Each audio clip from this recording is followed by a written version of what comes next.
Ah, and as if by magic, a little man appears, and maybe two. A very warm welcome to the Glengoyne live tasting, and hello to our friends on Facebook and on YouTube, and to the Glengoyne family, and a very warm welcome to my co-host. Yes, Mr. Dundas is having a much-earned rest tonight. My co-host is Robbie Hughes. How are you, Robbie? I'm very good, Gordon. Thanks. How are you? Good. Great, Robbie. I should have given you a full title, Glengoyne Distillery Manager. And is it not right? You're the Group Distillery Manager for Ian MacLean. You're in charge now of 4 distilleries. Yep. 4 distilleries, and we're working on the 5th as we speak. Robbie, we've got lots to get through tonight. We've got whiskey to give out. We've got guests to get on. But very quickly, I couldn't let this slide. This double act we're doing tonight, I think the expression is, this is not our first rodeo, cowboy. Do you remember this photograph from about 3 years ago? Let's see if... Yes. This is not, Robbie, this is not part of your adult entertainment industry past. Do you remember this photograph? I do. I remember the sweat was dripping off every part of my body on that day. Yes, that was very warm. And God knows how you managed to keep that moustache on, Gordon. Yes, that's exactly. I mean, that was the old manager meets the new manager from the Fringe Show of 2018. We may chat about in the next hour, but I just thought I couldn't resist that, Robbie. So we have got our guests to get on. Should we get to our guests? Well, probably not, because they'll make us look really bad. Let's just leave them sitting for a while. What do you think? And have a dram together. Why not? Have a dram. And say hello to our friends on Facebook, YouTube. Keep your comments coming in, of course. We're looking for loads of questions. We've got some great guests. Regardless of what Robbie says, we're going to get them on. And we love your questions to Robbie, to Charles, or to Rosalind. So, and any comments about the Glengoyne and the greater world of whiskey. Wonderful. Let's see our guests. Are they on? Yes. We have Charles MacLean. Hi there. And we have Rosalind Erskine. If you don't mind, I'll do the honours for the first guest. Robbie, if you don't mind doing the second, since Rosalind's right underneath me here. Rosalind's food and drink writer for the Scotsman.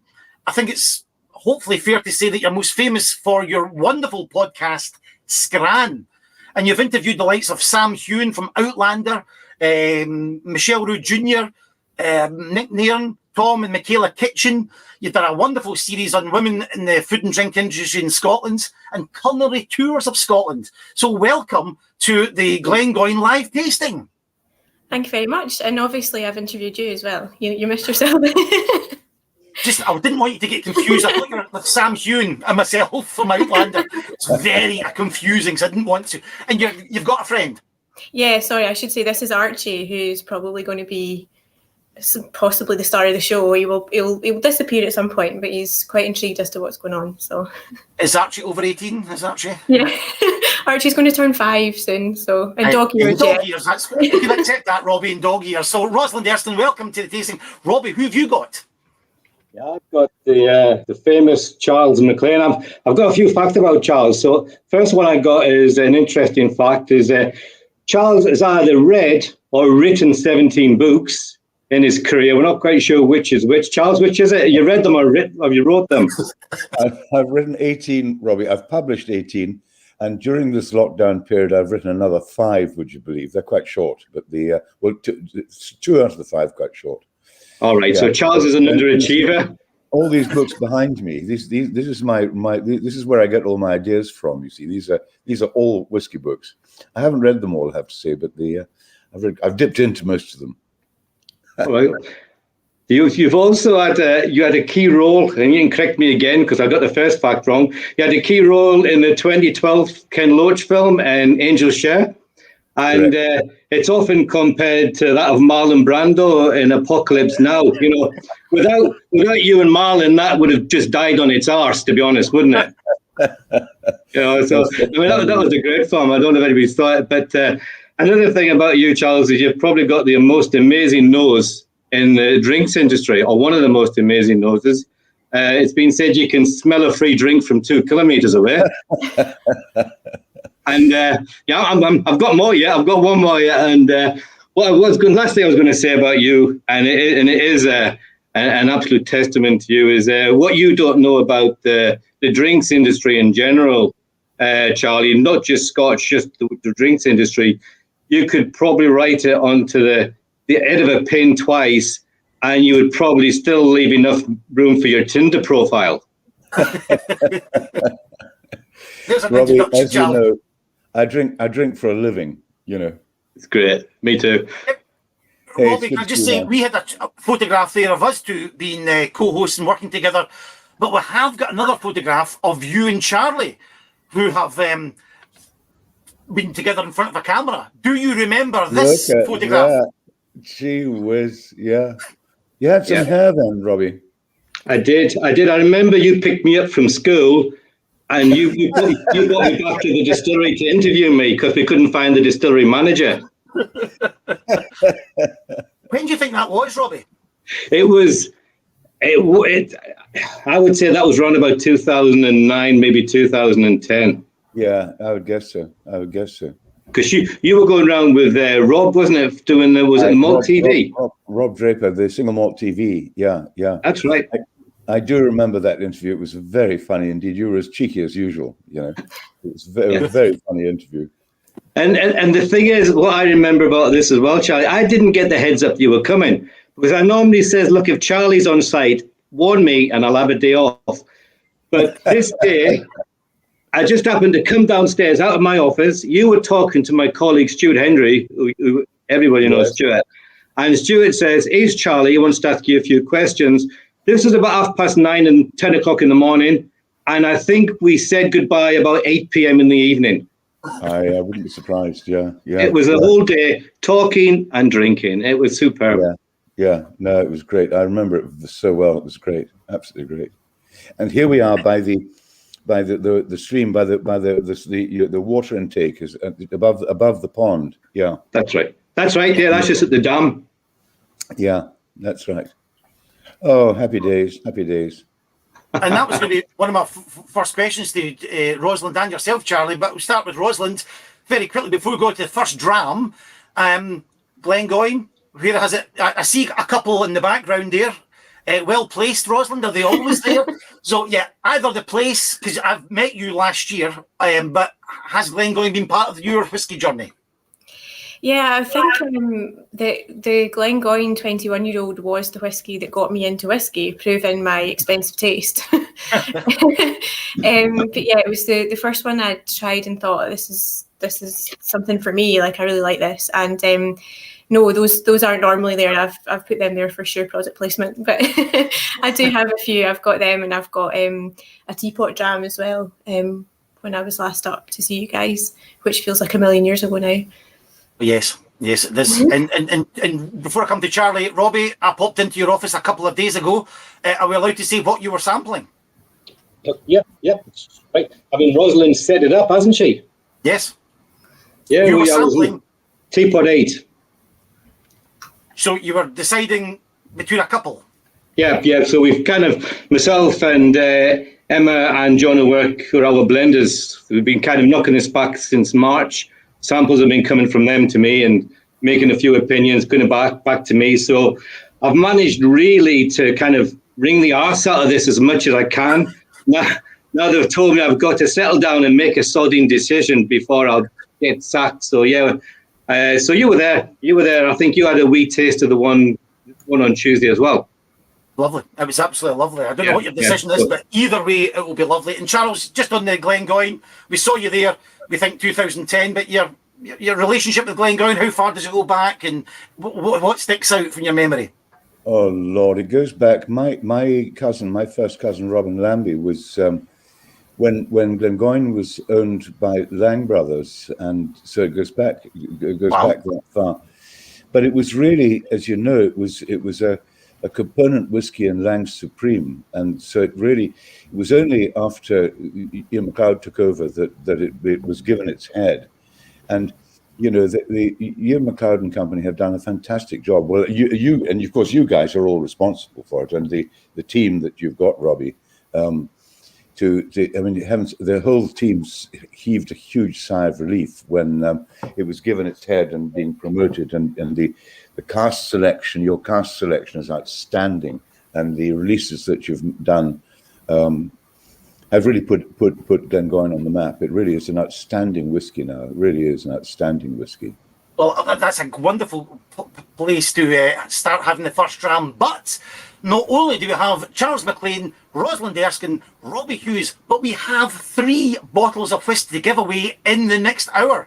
So if you've got someone, a Glengoyne fan, and they're not watching, phone them up right now, get them on. Robbie has put together 3 questions, and we're going to try and give out 3 bottles of whiskey, Robbie, but there's a little twist. The bottles have been signed. Yep, they've been signed by myself. So I've devalued it by 20 quid. And then Charlie's come along, he signed it, and he's put it back up by an additional 20 quid where it should be. So hey, it's a team effort, Charlie, isn't it? It certainly is, Robbie. So 3 signed bottles, totally unique, and just to hark back to your time at the distillery, because we think the spirit was new make when you were visiting, Charlie. It's now 10-year-olds. However, we have a chance to win the bottle of 10-year-olds right now for the next 5 minutes. Robbie, what's your question? Right, this is one. So for the 10-year-olds, so 2011, that's when we produced this. How many 70 centilitre bottles equivalent would have been distilled at Glengoyne in 2011? So equivalent of 70 centilitre bottles. Easy one. Come on, you should have snapped this one up. These are questions that are ungoogleable. They're not in any book. Only Mr. Robbie Hughes will know that one. And it's a big number. So it's quite a lot of bottles in 2011. On the chat, the first or the closest person, not the first, the closest person to come to that figure will win that bottle of 10-year-olds. It's as simple as that. So without much further ado, would you like to go to the first dram?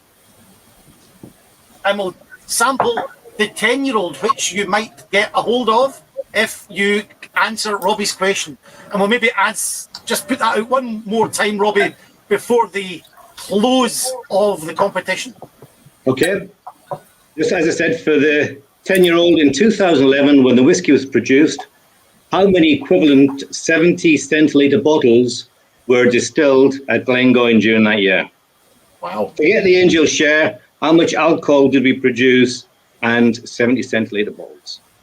Okay, so get that in on the chat, and we'll try and get some of your comments. There's some lovely comments coming in.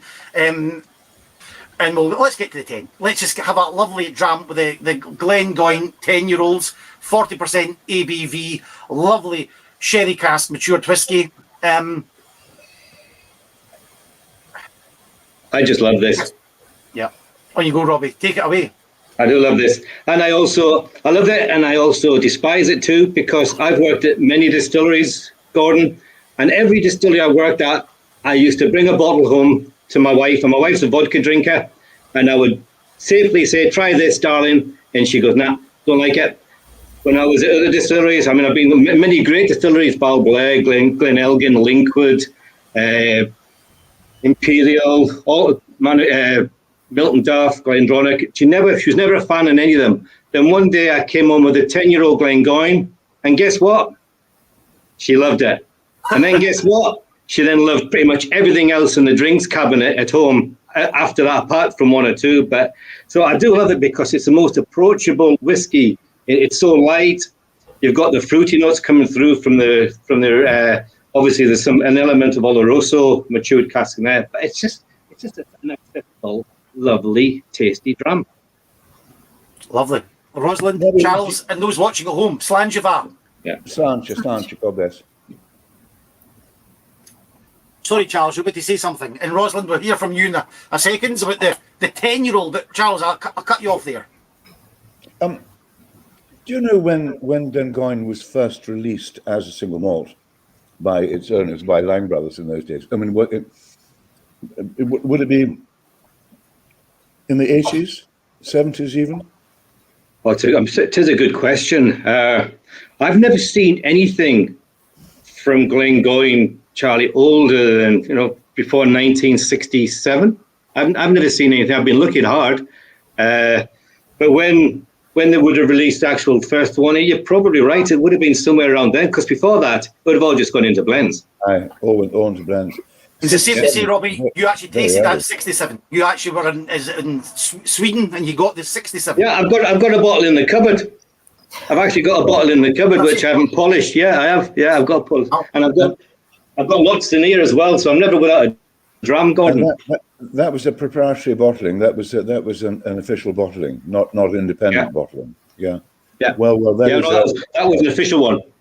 Yeah. So under the Edrington era, Charles, not the Langs era, that would be a bottle to catch if you could get something post 66, pre-66. Rosalind, the 10-year-olds, familiar with it? I really enjoy it. It's nice for this time of the year because it's so light and fruity, but I think it just smells like apple juice, which is probably a bit dangerous. No, I think it, like you said, Robbie, I think it's a great whiskey for people who maybe don't think they like whiskey. I think I'd probably say to my friends who are always like, oh, I don't know about whiskey, try this one and see what you think, because it's lovely, nice for this time of the year. I'm glad you said apple juice, because one of the things we're looking for when we're doing the new make, and you pick it up when you go into the tin room at Glengoyne, you just get this blast of green apples, like pear drops as well, and it comes through even at that stage. And what we do with the distillation, Rosalind, actually it enhances that, builds up that profile of exactly the green apples. And we've always talked about apples at Glengoyne, which then mature into the more ripe red ones as they go in the cask as the years pass. But this is still young enough. Of all the whiskies that we produce, apart from the cask strength, this is the one that's got the memory of the distillery, because it hasn't had as long an influence of the cask.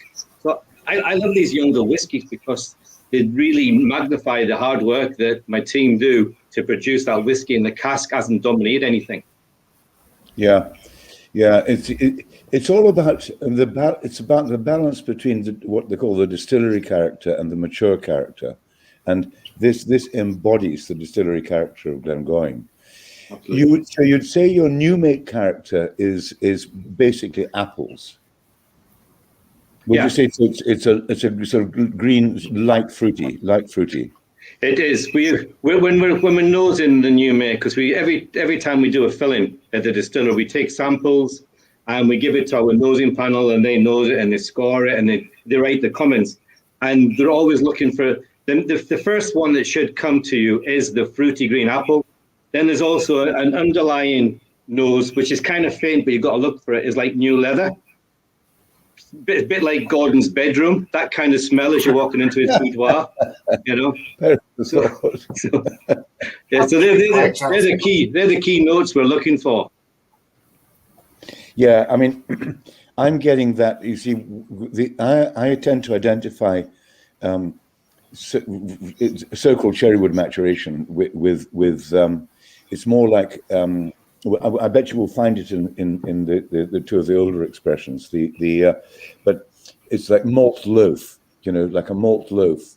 So it's essentially dried fruits and malty bread, and that is lurking behind the fresh green apple.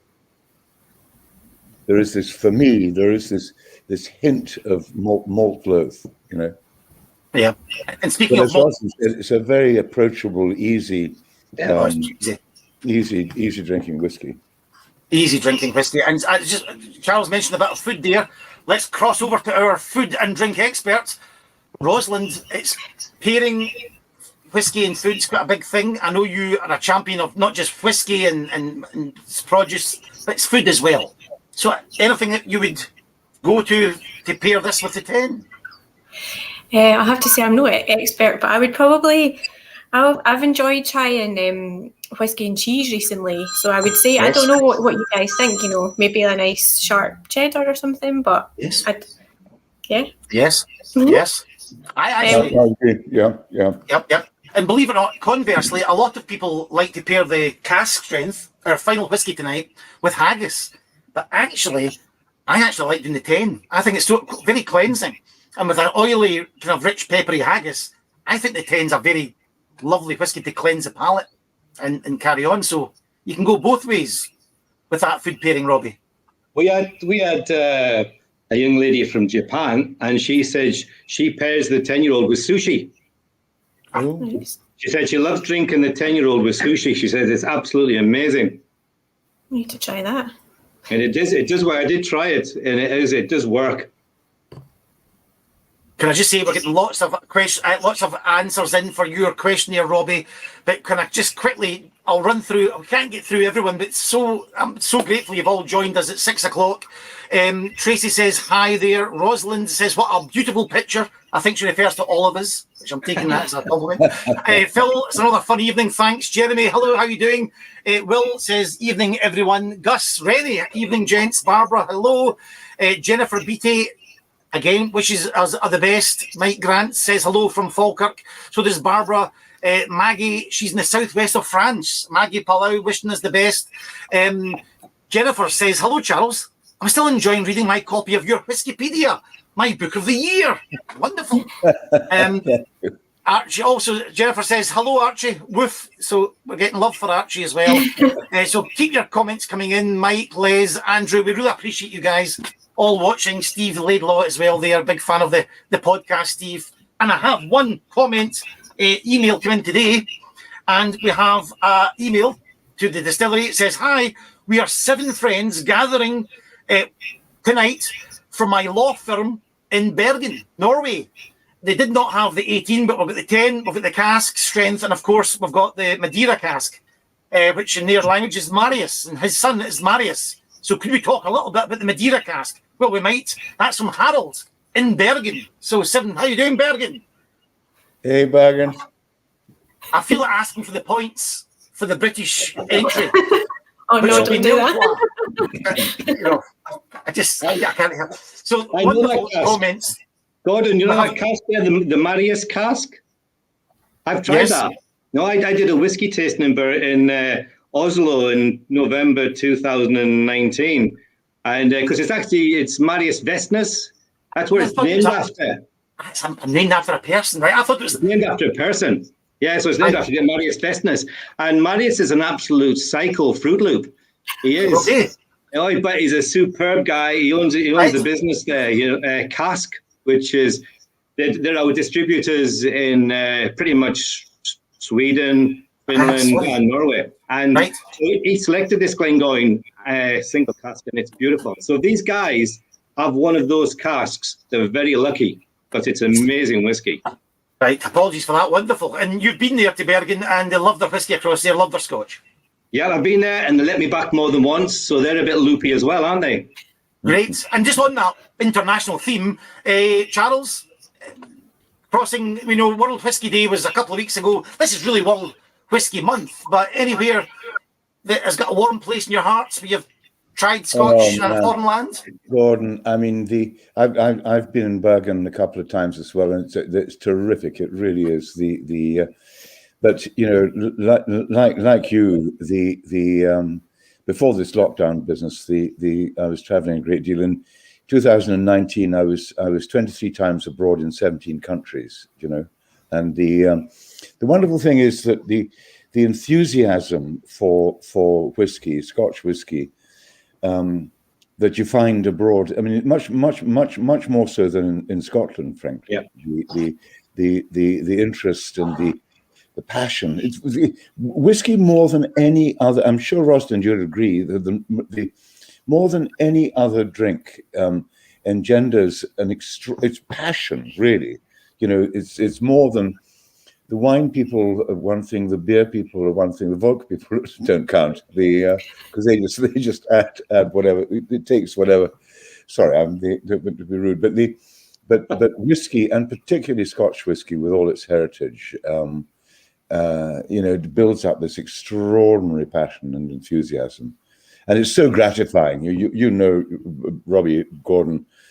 How gratifying it is when you're addressing an audience who's so enthusiastic about an overseas audience, so enthusiastic about our product. Your product. They know more about it, right, than most of the Scots do. Absolutely.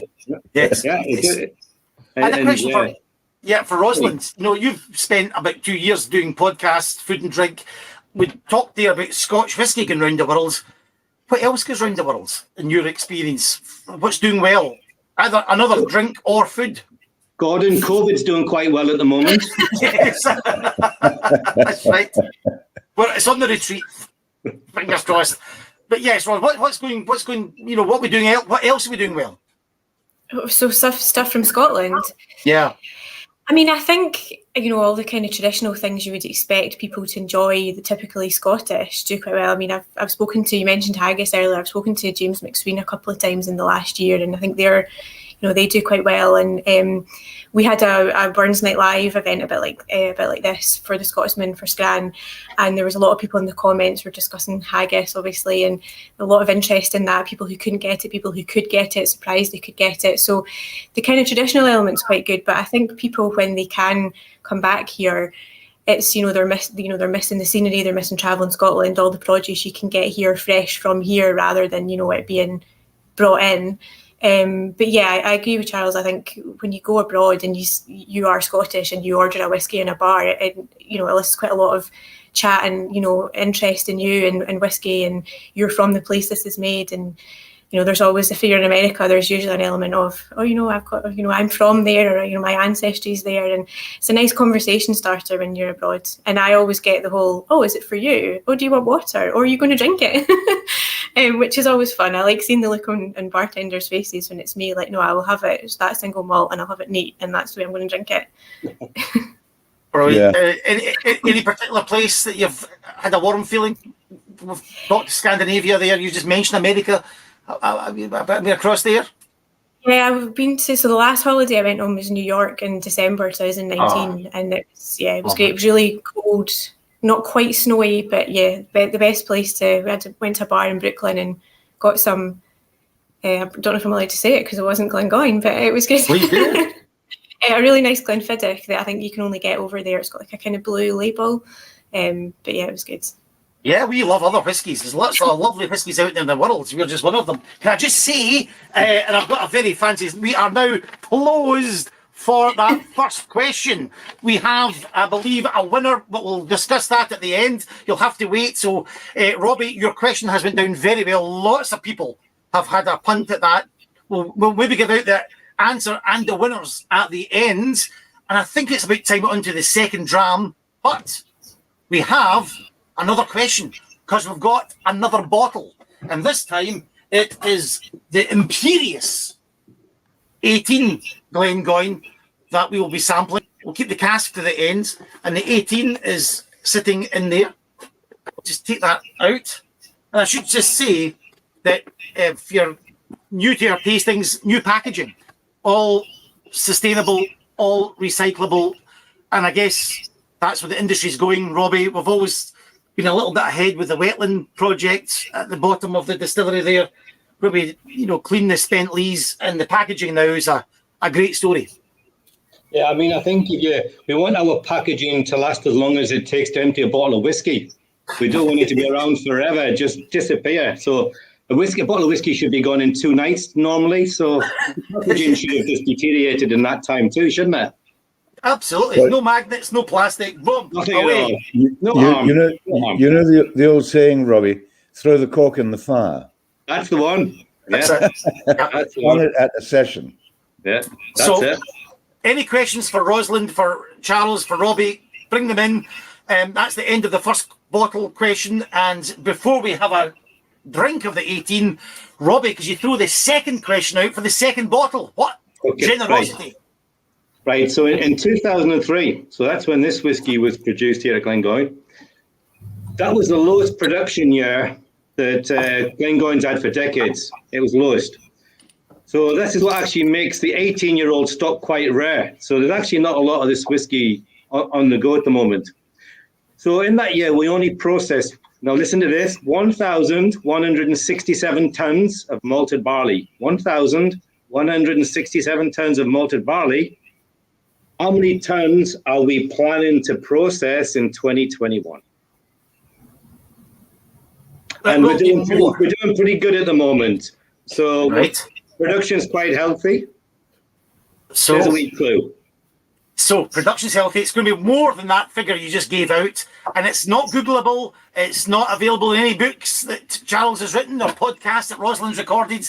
It's only in Robbie Hughes's order book, and we order in the barley. We don't malt on site any longer. We stopped that in 1909. Yeah, Charlie, I haven't made up the answer yet. Okay. So, folks, get the 18 and join us for a small dram. Let's go and have a dram of the 18. And I meant to say, Rosalind, I would love you to, bring a bit of the Scran podcast to us in just a few minutes' time, and maybe ask questions of all of us here, as you would do on your podcast. So we'll do that in a few minutes' time. Yeah. So, Rosalind, Charles, Robbie, guys at home on Facebook and YouTube, again, thanks for joining us. Your health and happiness. Slanjava. Slanjava. So already in the 18, so much richer, so much fuller in the mouth. I get those red apples.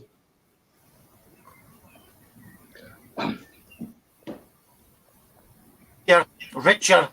Yeah. It's more mellow. It's not as aromatic when you first nose it. It's deeper. It's more complex. Let's hear comments about the 18 on the chat as well. Lots of things happening tonight. We've only got 1 hour to get all these whiskies and all these questions in. Rosalind, how are you finding the 18? I think it's lovely. I think it smells a bit like an old sweet shop, kind of like cola cubes. I know you're saying red apples, yeah. Your cola cubes is a good one. It really is. It is that. It's like a kind of just old smell, which sounds weird, but yeah. And yeah, just sort of toffee and just really warm and just nice. Yeah. Kind of spicier than the last one for people that. So if you didn't really like whiskey, you might be a bit like, oh, this is definitely different, obviously, because it is. But it's like it almost feels like it's not an 18, if you know what I mean. Like it seems there's a lot going on with it. Yeah. And Robbie, a couple of questions. Why was the barley process or the tonnage of barley so low in 2003 compared to maybe the year before or the few years afterwards? That was at the end of Edgerton ownership of the distillery, because Ian MacLeod's, well, Peter J. Russell, as we were known back then, we didn't buy the distillery until around about the middle of April. So we inherited that program from them anyway, so we just maintained it until the end of the year. I think then there was a wee bit of a lull in early 2000s. There wasn't that much whiskey being made. Diageo weren't making that much. Sales were probably reasonably flat back then as well. It's really then, maybe a couple of years later, things started to ramp up, and people started getting more interested in the single malts. Back then, 90%, in fact, probably 95% of what we produced, Gordon, went into the blends, and just a very small amount actually went into was kept aside for the Glengoyne. Now we're looking at a ratio of about 55% is kept for the single malt, and the other 45% is either gone to a third party, which is like Diageo for their blends, or our own Ian MacLeod distillers blends. So it shows you we have escalated the production, but it's mainly to feed our single malts. Well, that was a question I was going to ask about the 10-year-old there. Just, you've answered almost that part of it, but I'll ask both of you. 10 years, really, that's maybe going back a wee bit further than 10 years, but really, you're just saying in our company, what's changed in the last 10, 15 years is the percentage going to single malts. Could I widen the discussion with Charles and Rosalind and ask Charles first? Not going back 30 or 40 years, but even just going back 10 or 15. What's changed, really, Charlie, in the industry, or even in your whiskey life? What has been the big factors there recently? Well, I mean, you're absolutely right, Robbie. The industry was scaling back in 2003 from about to late 90s till about 2003. Because there's always been this ghost of overproduction. And overproduction, which happened in the late 70s, early 80s, and led to the close of about 40 distilleries, many of which, or I should think probably about, I mean, some have reopened. Look at Brora last week, and and Rosebank, of course, that you're bringing back to life.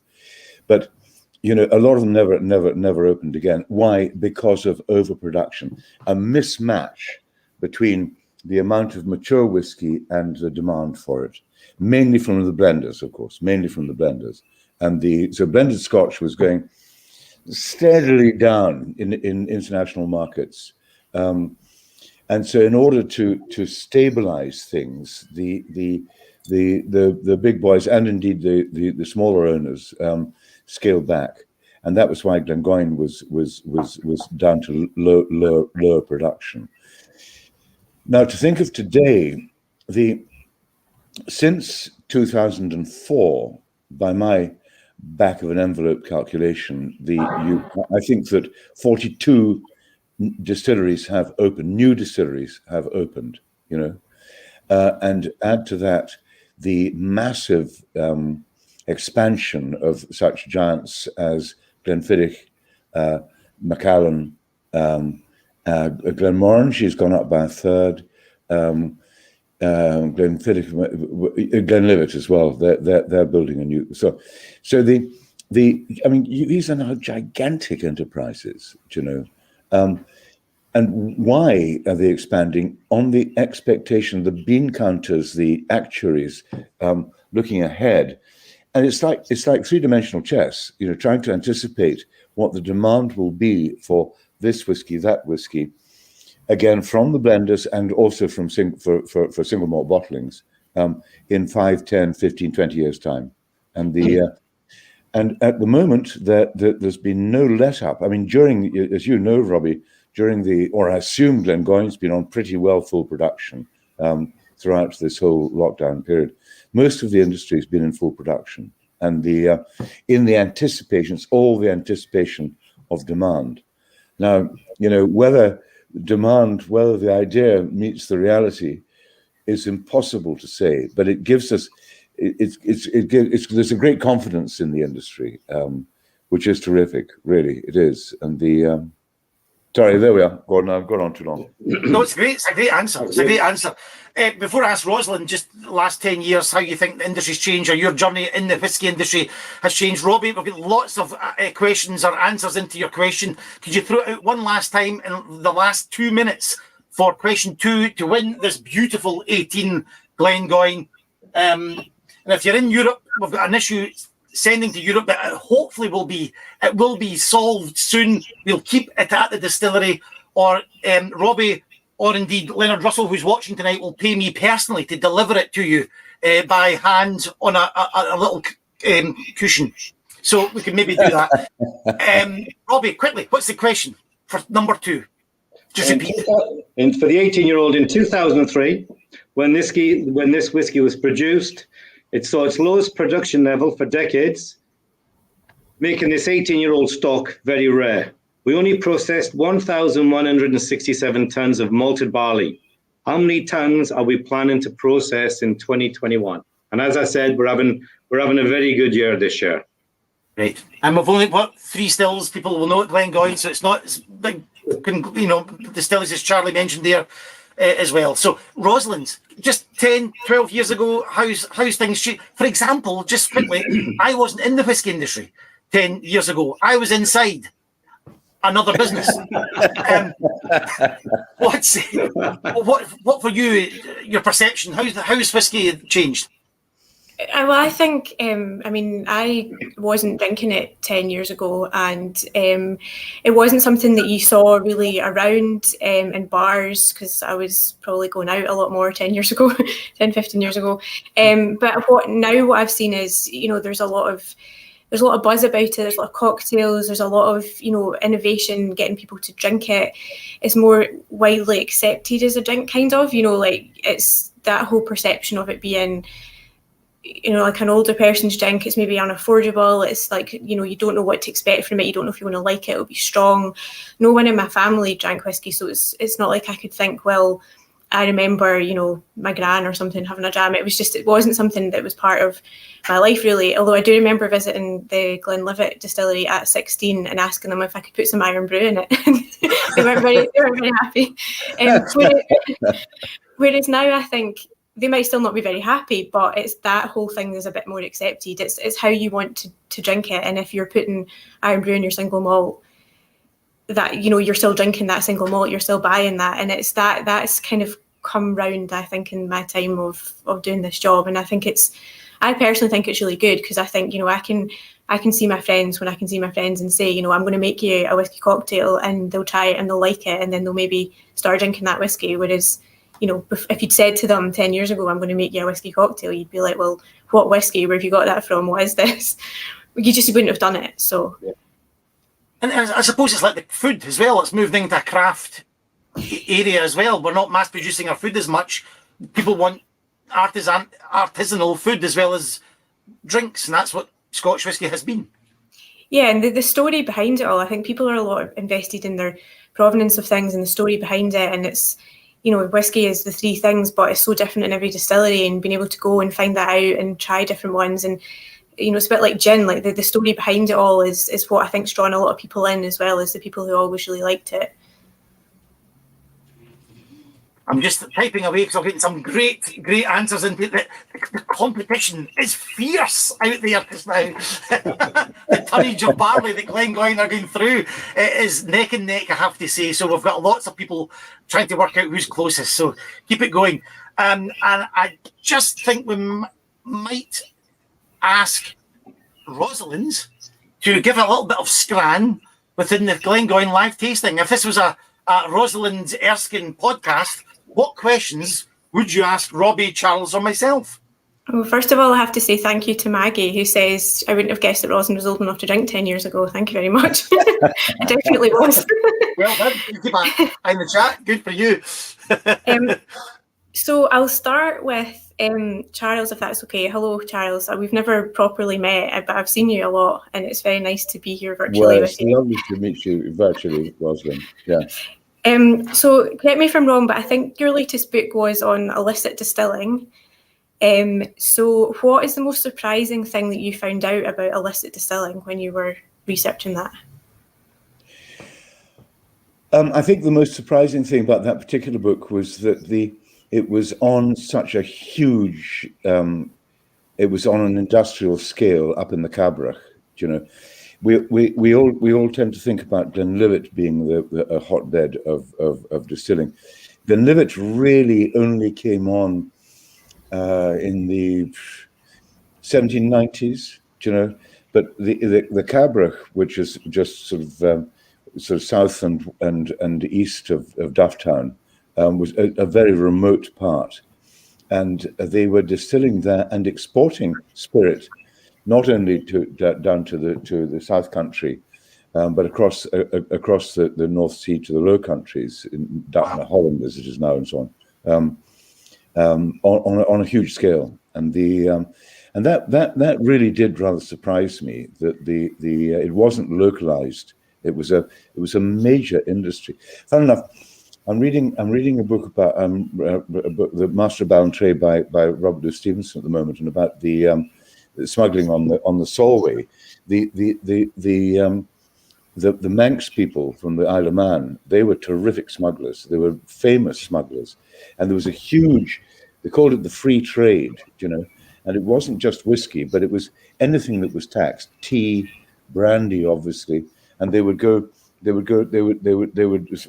was whiskey or Scotch spirit, and they went right round down the Irish Sea and right round to France, and to it was a huge trade, and of course the more it was taxed, the more attractive it was to the illicit distillers, and so it was it was an intractable problem until they sorted it out with the 1823 Act, which made it possible for farmers to they were mainly on a small scale, of course. These illicit distillers, the so-called smugglers. Smugglers were both the transporters, but also the producers, and they were small scale.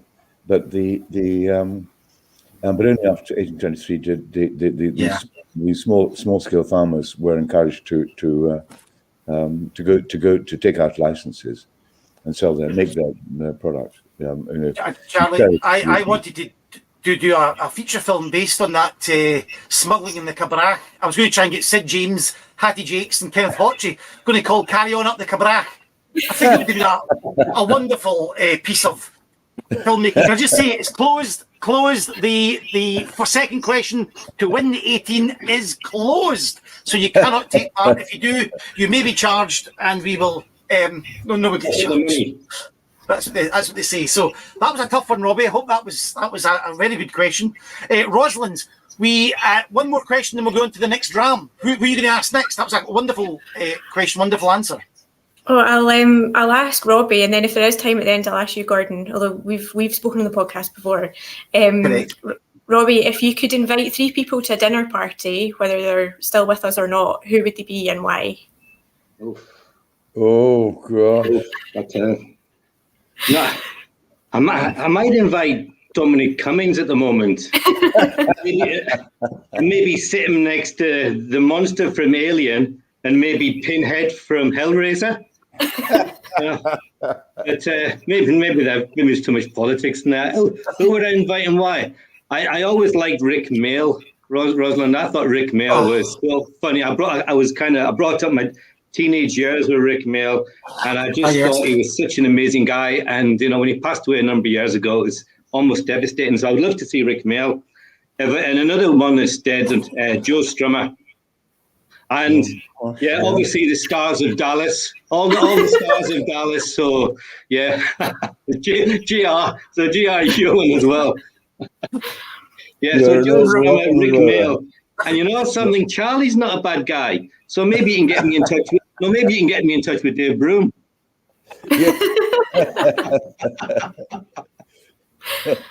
Yeah. Charlie, we're going to the next dram, but we just have a question for Charlie, and I had a wee question I wanted to ask him as well. So many great comments. We're not going to get around to them all, but Charlie, apologies if I can't get their name. Someone just asking about your sons and how are their arms after that Atlantic row. Oh, how kind of you to ask. Well, they're in terrific shape. The first thing I would say is that, unlike most people, some of your viewers may not know, but my 3 boys, they're all in their 20s, rode the Atlantic last year, and indeed they broke 3 world records, including the fastest crossing by a trio by 6 days, by the way. Anyway, it's a very common thing for long distance sailors, let alone rowers, to never speak to one another again. I think that Blythe and Ridgway never spoke to one another again. Jay Blythe and John Ridgway, but these guys, one of the things was that the cables to their music, they're rotted very quickly, right. So they couldn't just row away and listen to music, and so what they had to do was to talk to one another. My God. And they finished this trip the best friends, and their whole ambition is to do something together. And the current ambition, don't honestly, is to row the Indian Ocean from Australia to Madagascar, which is 4,200 miles. Wow. 4,200 miles is equivalent to the distance from Orkney to Delhi. Oh my goodness. And this will be unsupported.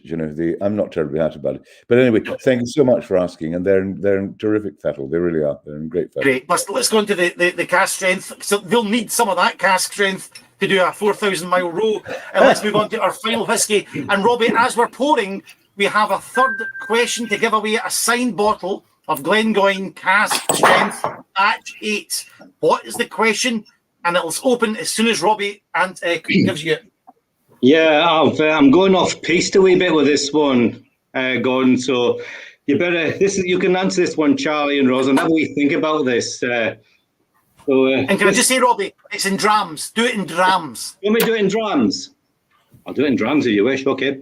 In 1985, two of my warehouse colleagues were arguing who had drunk or liberated the most whiskey from the warehouse during their working lives. So one was the head warehouseman, who started in 1949. The other was the assistant head warehouseman, who started in 1951. One was 6'2" and weighed 180 pounds. The other was 5'4" and he also weighed 180 pounds. One lived by himself on a croft surrounded by sheep, and the other was married, but the lodger was sleeping with his wife. Okay. I never read that bit. Good luck to whoever's typing this out for Facebook. Oh, right, okay. There's a lot of details there. If you're a scientist, this will be a piece of cake. Anyway, so what I want to know, they worked it out, they chewed the pencils, and what was their combined drinking and thievery of these two old blackguards that started in 1949 up into 1985? How many drams equivalent do you think they managed to drink or steal from the distillery warehouse? So over 50 years, they're drinking at least 5 days. It's over 50. It's probably about combined. It'll be like 60, probably 64, 65 years. Okay. Average of drams per day, times it by 7, times it by 365, times it by 50. So no one knows. It's just out of Robbie's back catalogue of wonderful anecdotes. If you've got anywhere close, you will win the cask strength. And what do you make of the Glengoyne batch 8 cask strength? This is coming in. I always forget, Robbie. It's 43% ABV, and it's 59.2. That's right, 59.2, unchill filtered, undiluted.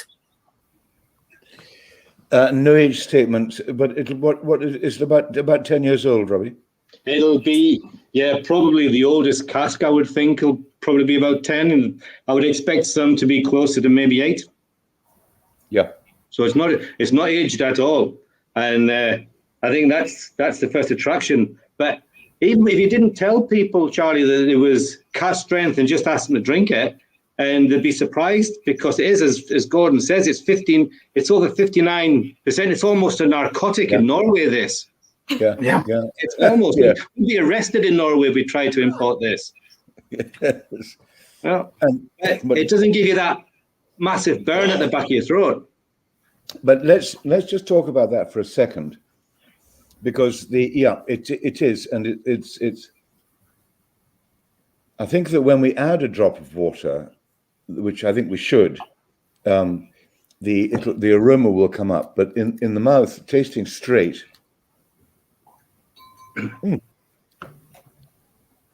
Gorgeous texture, very similar flavor profile to the 10-year-olds, as a matter of fact. Yeah. So the distillery characters coming through.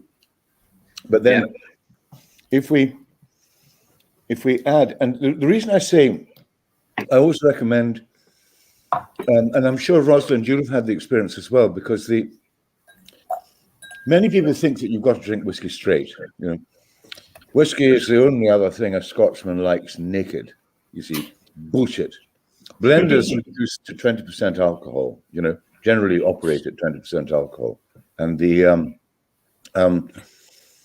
so I always remind people, never be afraid of adding water if you want to. You know, and when having put a wee drop of water in this, the aroma comes up. It doesn't change it terribly much, but I've got this posh little pipette thing. And then in the mouth, it makes it much easier to hold in the mouth when you're tasting it. Yeah. I get a lot of marmalade coming through when you put a little bit of water in. Yeah, and I'd agree with that in the mouth, like that Seville with a bitter marmalade. It's lovely. But it retains the high strength is usually associated also with lack of chill filtration, and chill filtration takes out a lot. So the texture, it's a much more oily mouthfeel effect. Cracker. Yeah, absolutely great. Really great. But I mean, you don't need to drink it at full strength. That's what I'm saying. No, you're absolutely. Rosalind, how are you getting on with it? And, Yes, nice. and you home as well. Keep comments coming in. We're getting lots of questions. Answers for Robbie. Give us your thoughts and your tastings. Rosalind, sorry, Archie. Okay. Archie's joined me again. So I thought it smelled a bit like butter popcorn to start with, and then a little bit of leather. Like Charles, what you were saying about the 10, that you was quite subtle. I feel like you can smell it more on this, and then in the taste, a little bit like malted milk biscuits. From Remember Them. Very nice, and yeah, I would agree. Definitely add water if you want to, because it is quite strong. Water does improve it. You're right. You're not a wimp. There's nothing soft about adding water. It improves things. I think so. I think it does. It does. It's good. Obviously, we'll have shorthand. When I was doing the tour guiding round Glengoyne, I always love that. A toffee apple would be the liquid toffee apple for the Cask strength, and spicy vanilla fruit for the 18 we've had there, and that lovely green apple sort of freshness for the 10. So it's a wonderful tasting tonight. Please keep your answers coming in. We've got about 2 more minutes of answers coming in. Anthony's 200,000, Dave Smith 116,000, Mike Grant's drinking the teapot dram 7. I can't get into all these here, but John Ross says, I'm loving the question. I replaced the short one at the distillery. I'll go for 250,000. My goodness. Somebody who said that, Christoph, I just went 1, 2, 3, 4, 5. Boom. Not a bad guess. Steve Guglish, 34,000 drams.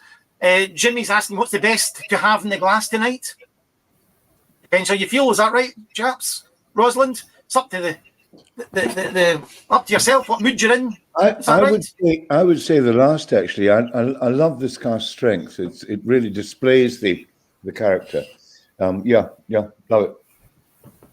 Yeah, I agree. The kind of mood I'm feeling, it's the 3rd dram, so I'm kind of ready now to hit it hard. And the Cask strength just does it for me. It's superb.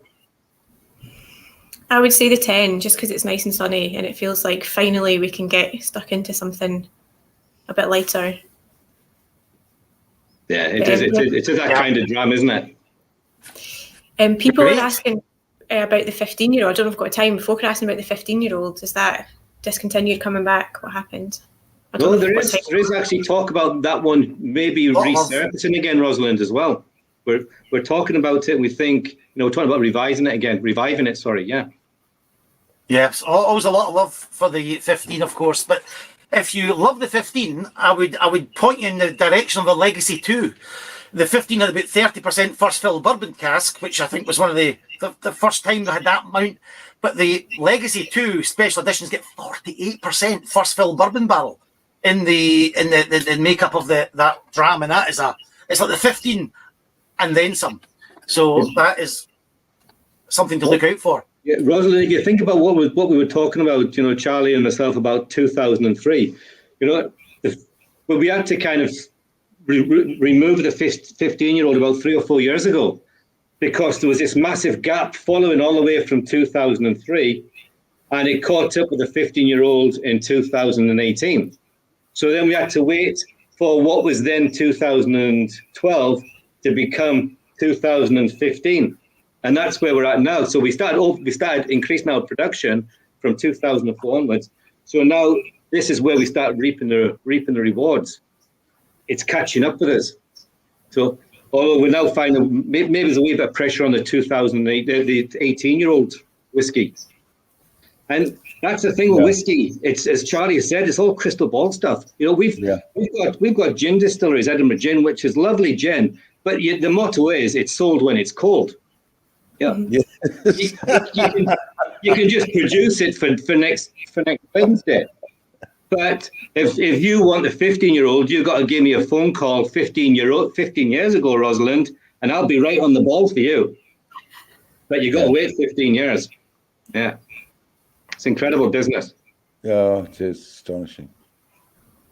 Right, we're getting to the nub of the whole competition thing tonight. It's been a bit different because a lot of times you'll get questions coming in, but tonight it's just been lots of numbers. It's almost like a code has been coming in there. So thank you everyone for joining us, but we're going to have to just close the last competition for the third bottle, the third dram, and they're sitting at the distillery. Seemingly, didn't trust me to keep them down here. So in the wonderful sauna.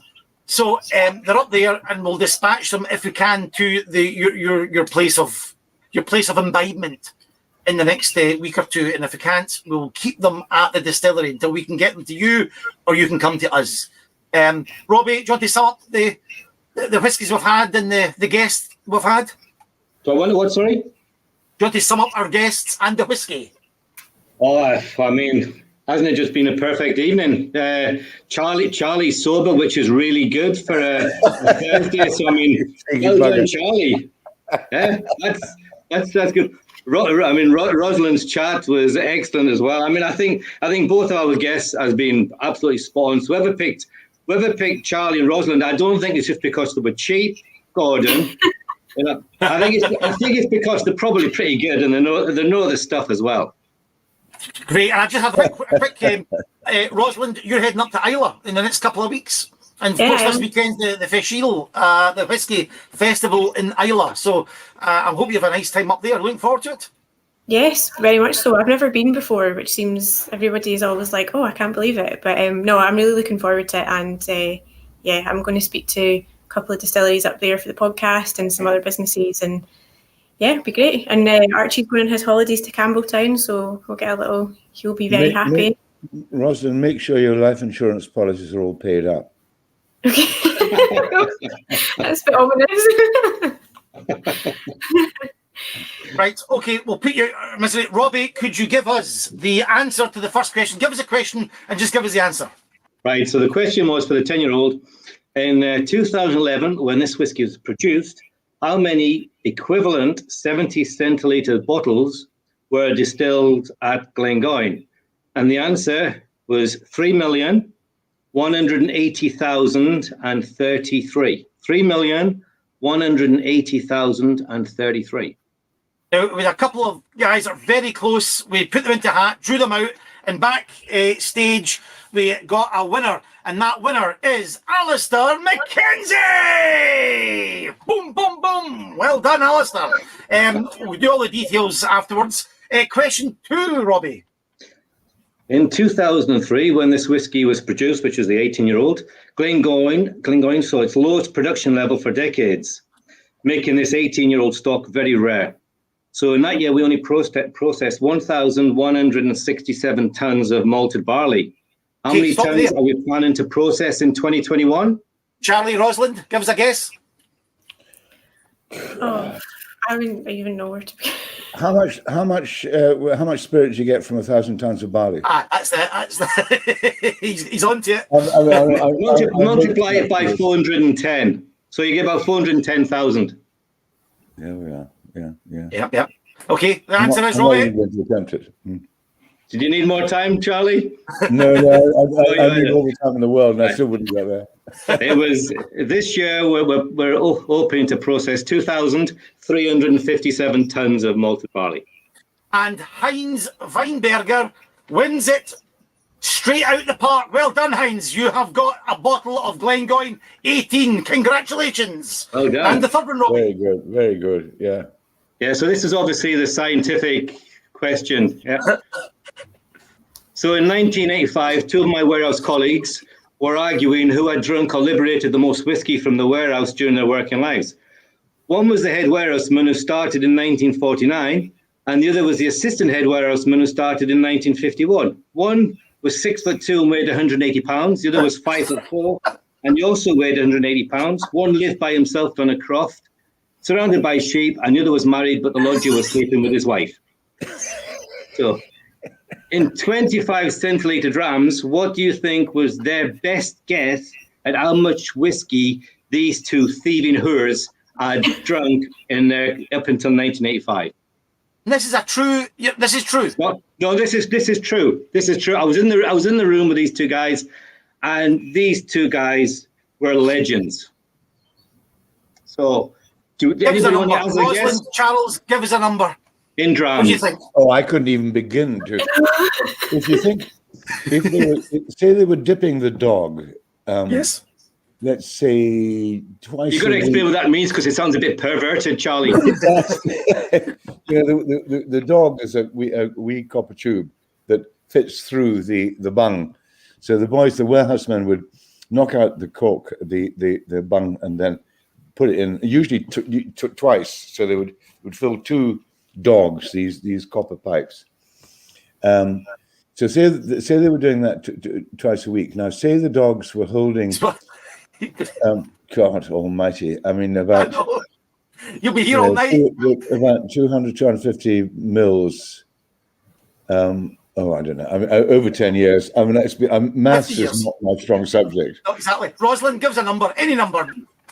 I honestly don't know, like 5,000, and I don't know. 5,000 drams over that year. Robbie, put us out of misery. 5,000 drams would have been done by September on year 1.